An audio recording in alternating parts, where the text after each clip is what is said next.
So good morning. Let me start the presentation as I think any good air power presentation should begin, and that's with reference to that infamous Italian interwar air power theorist, General Giulio Douhet. Now, to be sure, General Douhet was wrong about a number of things, but in some respects, particularly as it relates to the topic of my presentation today, planning, the importance of planning for disruption, he was one of the first thinkers to actually clearly identify and articulate the disruptive impact that air power would have on military operations and strategy. So Douhet's statement from part one of Command of the Air, which was originally published in 1921, is the best articulation that I've found of the importance for military professionals, and not just airmen, to actually understand the potential impact that disruption can have on their profession. Indeed, the first clause of that quote is actually on the number challenge coin that's issued to every graduate of the US Air Force's School of Advanced Air and Space Studies, which is their finishing school for their future strategists. So what I'm going to argue today is that the Royal Australian Air Force must plan for disruption because disruption is inevitable. To do this, Air Force needs to encourage and foster the development of the next generation of Douhets, if you will. Those innovative thinkers who see disruption as a natural outcome of the complexity of life and the progress of the human intellectual endeavour. So we in the Air Power Development Centre have started that process that will contribute to the development of these innovative thinkers. In the next few weeks, Air Force will be publishing Beyond the Planned Air Force, Thoughts on Future Drivers and Disruptors, which we know affectionately as the BPAF. The document encourages Air Force to look beyond the planned force that it's outlined in the 2016 Defence White Paper and the Integrated Investment Plan. It does this by exploring and cataloguing a series of potential technological, societal and environmental disruptors that may influence the way that air power is developed and employed over the next 20 to 30 years. The aim of that is to actually start our airmen developing the cognitive processes that will enable them to be responsive to the unforeseen and the unforeseeable events that will change the way in which Air Force operates, or even the role of air power itself. The aim of my presentation this morning is not to actually outline BPAF, it's actually to give you my personal perspectives on the concepts that underpin the BPAF's development, and that process that should lay the foundation for Air Force's plan for adapting to disruption. One of the first challenges that we face in embracing disruption is actually defining what exactly we mean by that term. When Squadron Leader Spencer, who's down the back there, who was the lead author of the BPAF, was looking for an appropriate definition of disruption, he couldn't actually find a single broadly applicable and useful definition through his searches. Accordingly, and entirely appropriately, he therefore developed his own. So drawing on a range of different sources, he developed the working definition that you see up on the screen now. Simply put, a disruptor is something that prevents a system from continuing as usual or as expected. A very simple definition, but quite significant. Expanding on this, disruption occurs when a system can't actually maintain a status quo condition. It must adapt to the disruptor, or it's going to suffer negative outcomes in terms of both its effectiveness, its efficiency, or even its viability. One thing we must be careful of is to not conflate innovation with disruption. Though a disruptive event may be innovative, though a disruptive event may present opportunity for innovation, and some innovations may be disruptive, not all innovations will be disruptive in effect. And if we conflate the terms, what we lose is the all-important nuance that innovation does not necessarily require the system to adapt. Furthermore, if we conflate it, we may suffer as a result of a term that was coined by a good friend of mine called innovation or change fatigue, which is that situation where you're so sick of everything being innovative and the change being an inherent thing that's good, that you actually ignore a truly disruptive event. It's missed, it's misinterpreted, and then we fall well below the optimal adaptation curve. So when we talk about disruption, we need to be clear that disruption requires a response. But we must also be aware that a disruption may not actually be a black swan event. Some disruptors we can actually see emerging for quite some time before their actual effects are felt. And if these events do surprise us, it's because of a lack of our own imagination or our own foresight. Because something is unforeseen does not necessarily mean it is unforeseeable. As an example, let's take a look at the possible disruption caused by the operational deployment of hypersonic weapons or vehicles. Hypersonics are essentially anything that goes Mach 5 or higher. So scientists were aware of the flights up to Mach 6 in the early 1920s and 1930s. Manned flight in an aircraft above Mach 6 occurred in an X-15 in October 1967, just 2 decades after Chuck Yeager broke the sound barrier in the X-1. But research into the technology went into decline in the 60s and 70s. There was a slight resurgence in the 80s and 90s, however it was to be nearly 4 decades after the X-15 before there was a concerted effort to re-engage with the science and technology of hypersonics. Which brings us to the current military interest in the possibility of hypersonic systems. So in 2004, NASA's X-43 reached speeds of Mach 9.8. And although the US government cancelled the project, the lessons learned from the X-43 laid the foundation for Boeing's X-51 Wave Rider. And in May 2013, an X-51 launched from a B-52 flew 230 nautical miles in just 6 minutes. So why am I regaling you with the history of hypersonics? It's to highlight that we actually know about hypersonic systems. We know the challenges that need to be overcome before they can be operationally fielded, and some countries have laid a path ahead to consider to actually field these systems. China, Russia, the United States, Iran, amongst others, are all investing in this area. So we shouldn't be surprised when hypersonic missiles and aircraft systems are actually being fielded operationally. The actual time frame is unclear, sometime between 5 and 20 years. But although we know that hypersonics may be coming, what we don't actually know is what the strategic and operational impact will be once they're actually fielded. It may disrupt our approach to air mobility. It may change our way we do control of the air and ISR. What we do know is that hypersonics will compress the kill chain in a strike role.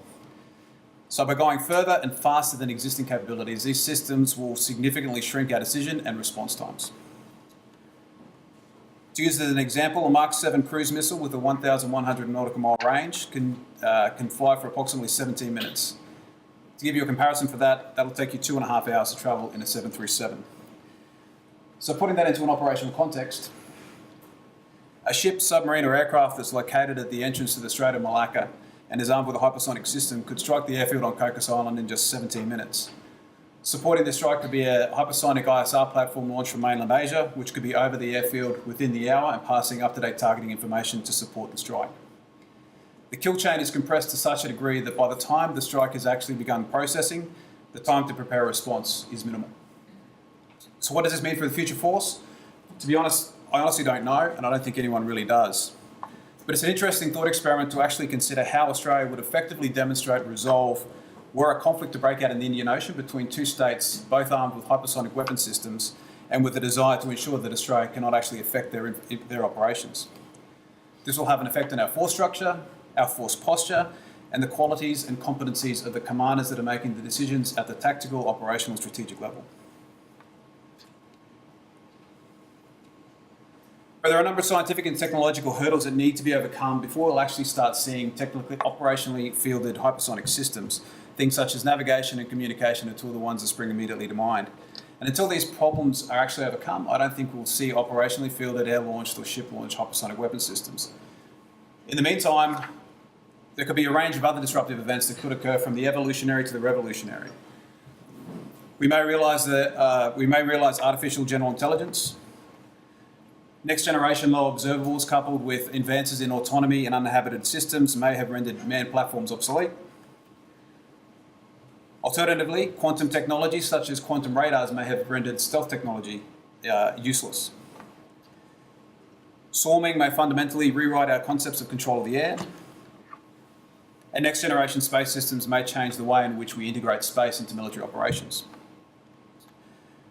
We just can't actually accurately predict what will happen into the future. For as Niels Bohr is famously quoted as saying, prediction is very difficult, especially about the future. So accordingly, we shouldn't be putting all our eggs in one basket. That's not what I'm asking. That's what I'm not arguing when we talk about hypersonics. What we need to foster a mindset and an attitude that sees future force design and operational concept of design that embraces disruption as a concept of some sort occurring. More importantly, we need to adopt an attitude that sees disruptive events as opportunities as well as threats. By expecting disruption and seeing the potential upside, we'll be well positioned to reap the benefits that uncertainty and the unpredictability that define the future holds. So what we are doing as part of the development section of the Air Power Development Centre is, by the publication of BPAF, is we're looking at the current technological, societal, environmental situation, and we've peered into the future around 20 to 30 years from now. We've outlined approximately 17 disruptors that we'll look at in detail. But I hazard to guess that the 17 disruptors that we actually talk about in the Beyond Planned Air Force actually may not come to pass, and some disruptors that we haven't even mentioned may actually fundamentally change the way Air Power and Air Force operates. But the point is here that the plan is worthless, but planning is everything. Because it's through the planning process that we actually develop the creative mindset that best prepares us for the uncertain, the unknown, and the chaotic. So what we've done is we've identified a plan for disruption, and over the next 3 years, we'll examine each of the potential disruptors and explore what their realisation may mean for Air Power and Air Force. This process involves broad engagement across the Australian Defence Organisation, and it's that engagement process that will actually lay the foundation for developing a workforce that's in tune with future uncertainty, and should therefore be able to optimise the upside of disruption when it does occur. Our approach has been that the requirements for disruption planning can be equated to the concepts of situational awareness. We need to perceive that a disruptive event may occur, we need to comprehend its significance, and then we need to project into the future. To explain what this means, I'll draw on the example of technological disruption. To perceive a potential disruptor, we need to remain informed as to the current state of technological and scientific development. When a possible disruptive technology has been identified, we need to understand what that technology is, define it appropriately, and understand why it is that it may be disruptive. To perceive this disruption, we draw on the expertise of the Defence Science and Technology Group, as well as some of the experts that are resident here at UNSW and other academic institutions. Next, we must comprehend the significance of the disruption, and to do that, we require the professionalism of the airmen in uniform. This brings me to a little aside on professional military education, which for anyone who knows me is a bit of a hobby horse of mine. Before we can actually understand how a certain technology will actually change the way in which air power will operate into the future, we need to be experts in our profession of arms. This is more than simply regurgitating doctrine, to quote CAF, in a Borg-like manner. Our airmen need that depth of understanding that enables them to comprehend how new technology may fundamentally change the basic assumptions upon which the concepts of air power theory is actually developed. Without that, they can't actually possibly be expected to predict how disruption may change the way we do business. And that then puts us into the forward projection. We need to be able to conceive the possibilities of the future post-disruption. Now, it's a challenging exercise both for scientists and academics to actually require people to see what the realisation of technology may happen in the future, and then how that may influence the conduct of air power post the realisation of that technology is simply an impossible task. So the way we see it is this is not an exercise in prediction. It's rather an exercise in what could be called, has been advised to me, strategic risk management. But I actually don't like the term strategic risk management, as I think it's quite a sterile term. I therefore choose to use the word, it's an exercise in strategic imagination, a concept that was raised in the first Rowland seminar by Pilot Officer Ollie Zhang. What we want is not a detailed overview of exactly what will occur, but rather an appreciation of the arc of future possibilities.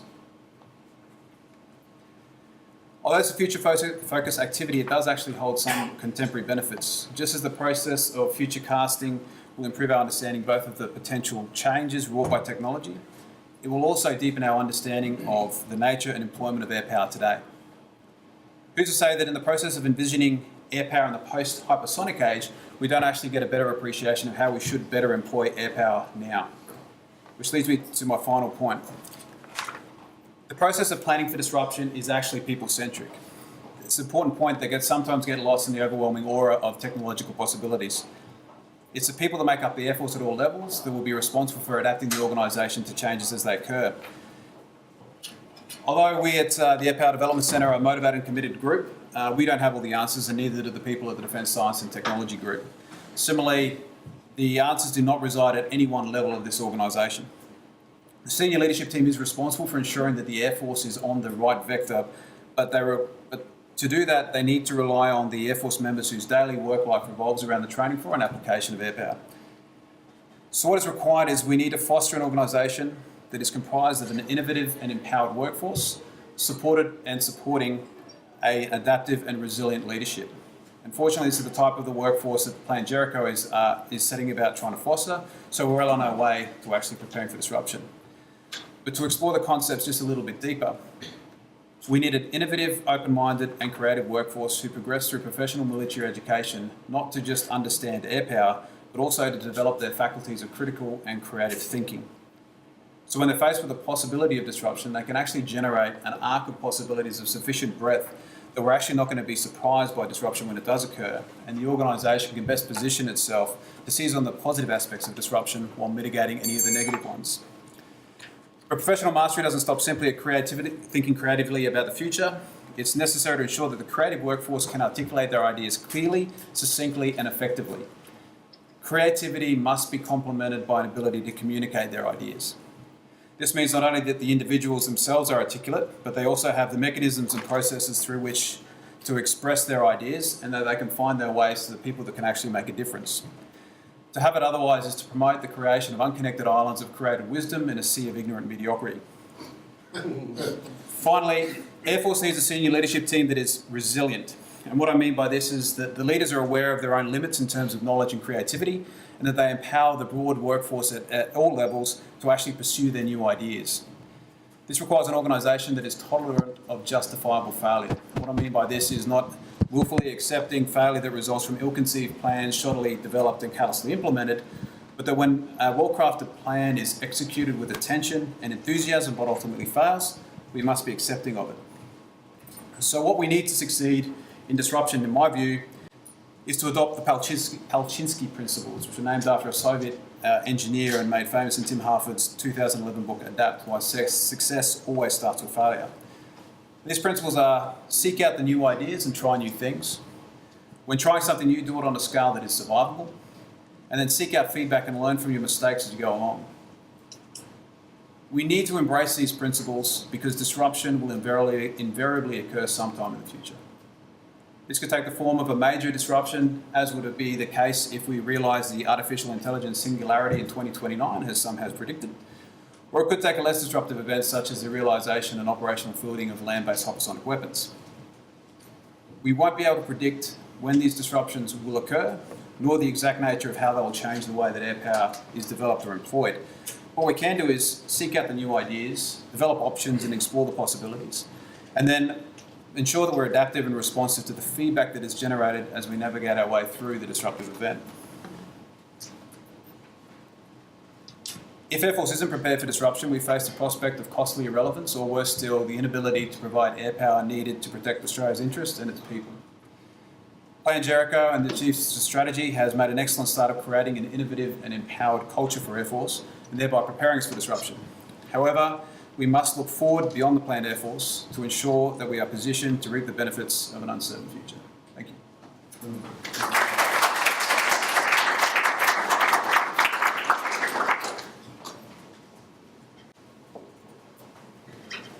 Thank you very much for staying on time and well within time as well. We now have 10 minutes open for questions. So if you could please just raise your hand when you want the microphone. I want some good, strong questions, please. And we'll have those recorded. You can hear it. Yeah. So who's going to start off? Oh yes, and please identify who you are. Thank you. Yes, please, one microphone, please. Thank you. Is it on? Yes. Okay. Travis. No, it's not. It's only for recording. It doesn't. Okay. Sorry, Dr. Ross Mahoney from the UK. Really a comment that leads into a question. It's all nice, it's all good thinking about disruption, but for me the problem is the senior leadership team. And what I mean by that, two issues. One is majority of senior leadership teams in air forces are pilots or air crew, and can we break down that cultural barrier? The other problem with strategy is, can we plan beyond the proclivity of the next chief? Chiefs only serve for so long. They may be supportive of Plan Jericho or similar plans for RCAF and the RAF. When the next guy comes in, or next woman, hopefully, as we've seen in Norway, aren't they going to change it? And therefore, much of this is moot? I think, tying back into your question, obviously the chief and the senior leadership team fundamentally changed the culture, and I think Air Marshal Brown, who implemented Jericho during his tenure, has been carried over into the current chief. We have some of the Jericho guys here, so I'm not speaking to my expertise here, but I think that the fundamental aspects of Jericho is to change the culture within Air Force. The senior leadership team exists to provide that sort of framework. What we're starting to see now is, and this is part of the problem with the whole concept of everything being innovation, when we get the people at the tactical level out in the provinces, so to speak, that are actually starting to see the process of, they have an idea, they present that idea up, they're starting to see change. That drives a groundswell in the way in which the organisation sees itself. And so we can actually start seeing this whole process coming through. I think what we're seeing is technological adaptation. So we're seeing people that find new bits of technology that we can actually make our job a little bit easier. In terms of understanding disruption, I think that's where we face the problem. I think the good thing is that the fact that the Air Power Development Centre is releasing Beyond the Plan Air Force with that specific intention of telling people we need to start planning for this. It's a conceptual thing. We can start getting some ideas out. People starting to shape the way they think, shape the way they approach, and better prepare for it. So I think the Chiefs, sort of a long way to go, the Chiefs shape the culture, the Chiefs will change the way the culture is. But the way that the individuals actually start realising that they can actually express views, they can have ideas and get them out there, that changes the way that they're actually getting supported by the people that work for them, if that makes sense. So that groundswell of activity in terms of the intellectual pursuits, in terms of thinking differently, in terms of seeing opportunities for innovation, will start changing the way the culture goes up. If that makes sense. Guinness, sorry. Good comment on there, fitting the mic. In the current Air Force University. Sorry. I can't hear it without the mic. Oh, okay. Please answer them. Yes, wait the mic for a second. Throw it up. Thanks. Sorry, this is the factual response. I'm on the current Air Force leadership team. I'm going to say that less than half of it are aircrew. So that's not factually correct, and I think the diversity of the leadership team is one of its strengths. Yeah, I'll just put that on the record. Thank you. Thank you. Hi Trav, Chris McInnes. I'm interested in, I see a big role for fiction in disruption, so I'm interested in your thoughts on that and how we might foster a fiction culture and mentality within Air Force that actually, or within Australia, that kind of fosters that sort of thinking.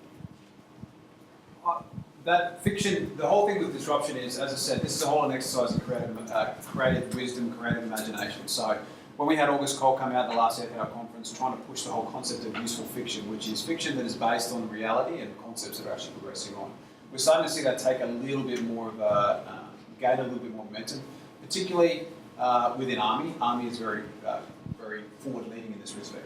Air Force doesn't write. We just don't. It's just not something we do. So I think the biggest challenge we have is that I think Air Force like to read. So we have the people that are reading these different things. People read Ghost Fleet. You can talk to a range of different people that have read that, but they just won't write. So I think ideally, in the ideal world for me, we have an outlet such as the Central Blue for the Williams Foundation, where people can actually express ideas and go through different vignettes and what the future may hold. What may hypersonics mean? What does artificial general intelligence mean in terms of future aircraft? We can actually start doing that. I think the first step, though, is to have discussion forums, people around talking, having round tables and having engagement sessions with defence science technology groups who understand the technology and the aspects of it, and getting them to get the individuals who actually do air power day to day more engaged and actually conceptualising what this actually might mean for them.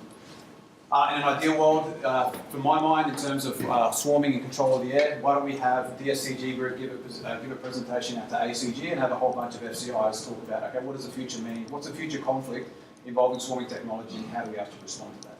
So get the guys outside their circle, not necessarily writing, but thinking. First step is thinking, then we need to see how we write. Okay, we have one at the back, please, and then wait for the microphone, please. Sure, my voice, I think, will No, we actually need it for recording purposes, right? Ladies first. Oh, sorry. Sorry. Thank you. Sir, Squadlina Maria Ivanovic. My question is to do with intellectualism in the Air Force. So you spoke about an innovative, open-minded, creative workforce. We spoke about the necessity to read fiction as well as non-fiction. What we're talking about is an intellectual workforce. But certainly in my 16 years in the Air Force, I've seen intellectualism actively sidelined particularly when making things like command appointments, and we tend to pick people who are good blokes and who play golf over people who have any intellectual background. How do you see that changing? Hi everyone. This is on. I think it's changing. It ties into what Ross was talking about in terms of the culture set by the chief and what the chief considers to be important. So the shift towards refocus on command and staff college, I think, is an example of how we're moving along. I think we're starting to see that sort of shift in terms of the reinvigoration of the Airpower Development Centre, the profile we're getting, the different symposiums and conferences, things such as this. The development of this is starting to see that sort of shift in there. I think the problem, though, is when we get down, Air Force seems to have, I'm speaking not in uniform here, speaking as a private citizen, I think Air Force sometimes has a difficulty where it can't actually accept that you can be an operator and an intellectual simultaneously. And I think it's having a tough time doing it. The irony of that is people such as Dewey Trenchard, John Slessor, and Billy Mitchell. Billy Mitchell was obviously an interesting case in point, but these gentlemen wrote, thought, and talked about airpower. So the foundational people that did this were fantastic. Same as with the difference of people. They were intellectuals. They developed concepts of airpower. I don't think we've gone past that. I think we're slowly changing that process now. And I think you'll start seeing as they go through, as Jericho continues, as we get more people writing, as we get potentially academy graduates going through, coming up to chief, where we've actually seen this sort of reinvigoration of it, you'll start seeing it. But the only way it can happen is changing the promotion system, changing the way through, not seeing something as excellent academics, so therefore should go down an academic path, rather an excellent academic and operator, so therefore we should foster this. I think that's starting to change now. The Williams Scholarship Scheme that CAF introduced is a good example of starting that process forward. That's very much in the humanities, but we also need to embrace the STEM, as I'm sure you'll talk about. We need to get the scientific people, the engineers out there and actually progressing in that path as well. Okay, so we have two more questions, one at the back and then one at the front, please. Thank you. David Miller, Airpower Development Centre. Trav, my only thought on what you just presented is it's still totally or very technologically focused. And going back to what Tony Forrest just said, that is a second order. If you look at World War II, the war we won, supposedly, it was actually based on economic and political failures of the decade or two before. If you look at the disruption, the major disruptions in history, Black Death, bubonic plague, the effect that had on labour, these are the things that we respond to, and they are the disruptors. And the things we've been talking about are fairly small on the disruption scales. They are tactical to operational disruption rather than strategic disruption. Comment. So with that, we've got, we're looking at not only the technological ones, we're looking at societal aspects as well as some of the environmental ones. So we are looking at climate change, we are looking at energy security, we are looking at shifts in demography. In terms of I think we have to be careful that when we talk about looking at the technological aspects of disruption, we're not actually just talking about the technology itself, but we're talking about how it gets internalised and how it gets adopted within society. Artificial general intelligence is a fantastic case in point in terms of how artificial general intelligence changes the way in which society operates will fundamentally change the way in which Air Force operates. Autonomy, similarly, the autonomy will have an effect on the way in which society approaches air power, society approaches different things. How do we actually sort of see that? So the technology is an interesting thing, but it will shape the way the technology actually rotates through. We have a different workforce. How do we actually have an organisation where, as you said, one of the biggest concerns that I've heard recently, the concern about autonomy is not necessarily the Terminator robots, but it's actually putting the billions of people in Chinese industries out of work and suddenly having massive unemployment. This is one of the considerations for autonomy that will have a flow on through. So the technology, we're a naturally technological society, and so therefore these will have a flow on effect through. So we have to be careful when we talk about it, that we're not only talking about the technology itself, we're talking about the influence that that technology has on society, and that will generally flow through. So we're not seeing them as an isolated, for example, we won't see hypersonics purely as hypersonics will basically mean everything go faster, so therefore will change everything. It'll actually change the fundamental dynamics of how different states interact with each other. Nuclear technology is a similar sort of case in point. Nuclear, the development of nuclear weapons changed fundamental dynamics that were disruptive in terms of the global situation. So that's the, I hope that answers your question, sir. Thank you. We have one last short question and short response, please, from Thanks, Travis. Great presentation. Mark O'Neill from Army Headquarters. I'm struck by what you're describing I understand the Air Force perspective, but what I'm hearing here is actually a joint problem. We're dealing with very similar things in the Joint Land Force. The tension between intellectualism and operators and all that sort of stuff. But I'm struck by, if we're going to deal with disruption, the question to you, do we need to start by disrupting the way we lead and think? And I'll give you that our current leadership group, great bunch of ladies and gentlemen, are an analogue generation. But more importantly, in One Defence, what we have is an industrial age decision-making cycle. And I wonder how we can compete with analogue people in an industrial age process committee basis to deal with these sorts of problems. Welcome your thoughts. I think that goes to the statement I made regarding we need a resilient and adaptive leadership. And what I mean by that is not that the leadership takes the example of we need to set the vector and then we need to let the people underneath us start pushing us down that path to make sure we're going the right way. And that requires them to sort of step back and understand they're not the subject matter experts that they used to be. We're not flying F-111s anymore. CAF is, and this is a good thing, CAF is very much aware of this sort of stuff. And it's pushing a lot of stuff down and say, people in the field understand this a lot better and can actually provide sort of input up the chain. That's where I think the key is. We need to empower the workforce, not just to do things along the lines of, you can go and make a decision to do this or that, but actually fundamentally input into the way in which Air Force, Army, Navy interact and operate.